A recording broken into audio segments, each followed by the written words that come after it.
Black Supremacy's Natty Isis, yeah, and today I had to ask myself, what was I thinking when I thought that people wanted to wake up? Because I thought that there were more people that wanted to come out of the matrix, that wanted to do for themselves, that wanted to do on their, do things on their own, that wanted to live life, that wanted to try things, that wanted to go through trial and error, that wanted to just experience what it's like to just be creative and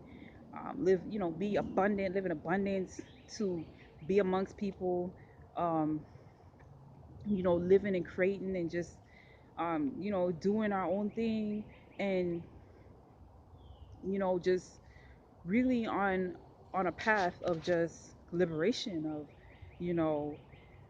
just self awakening and um, enlightenment and bliss. And I slowly came to realize that not only have other people tried it, have other leaders tried it, but either the people within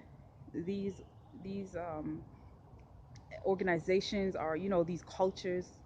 what have you, have destroyed it from within, or their families have destroyed it from without. And it really makes me see that not too many people really want to be free, and not too many people definitely, of course, want other people to be free, but that shouldn't stop the few who do want to be free from fully engaging in that path and embarking in embarking on that enlightening journey and not letting anything or anybody stop you, because it's almost like, once you wake up you can't go back to sleep. So what it says to me is that there are a lot of people that have not fully awoken to all the possibilities that lie, that are there for them to fully experience just living life and being free and doing what it is that you want to do, not being a slave to a 9 to 5, not feeling like you have to go to a white man's school to get an education, to walk around and say I have this doctorate. um, Real life, it doesn't guarantee that you'll even be able to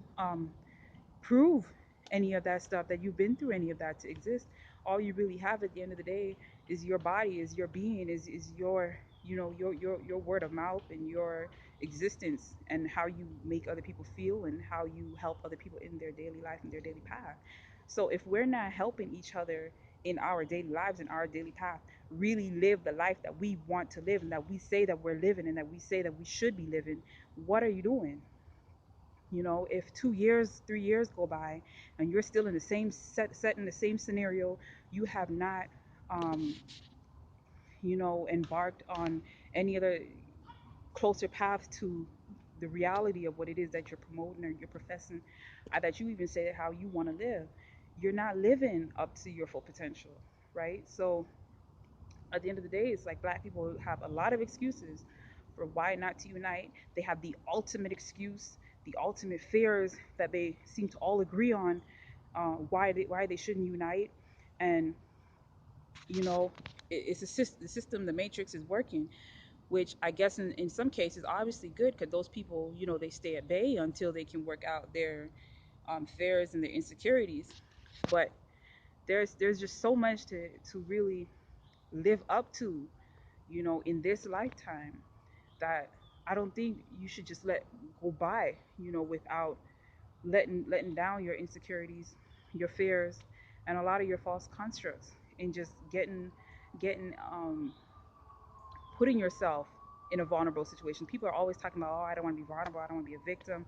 But that's the only way you get to truly live and grow, is to let all your guards down, so to speak, right? And of course, you create new ones, meaningful ones, realistic ones, right? That not ones that you have been told are important to you, or um, important to keeping the society going, but ones that really relate to how you're living on a day-to-day basis. A lot of your fears are not realistic. You're not really dealing with these issues that you all proclaim that you have on a day-to-day basis, right? um, for example, being out here, it's safer to be out here than to be among some of you black people, because a lot of you black people, you all know how you are. But so I have, obviously I have real concerns that a lot of you don't have, right? But majority of black people have the very same concerns, and I don't want to go through a list of them, but I'm sure you could just imagine, right? But at the same time,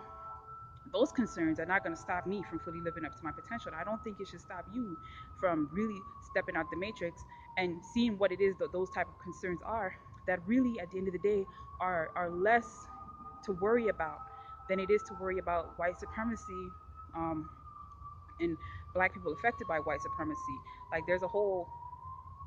weight lifted off by just really stepping out the matrix, literally and full heartedly. So think about that for a moment and join the website kingnobleuncensored.com, please.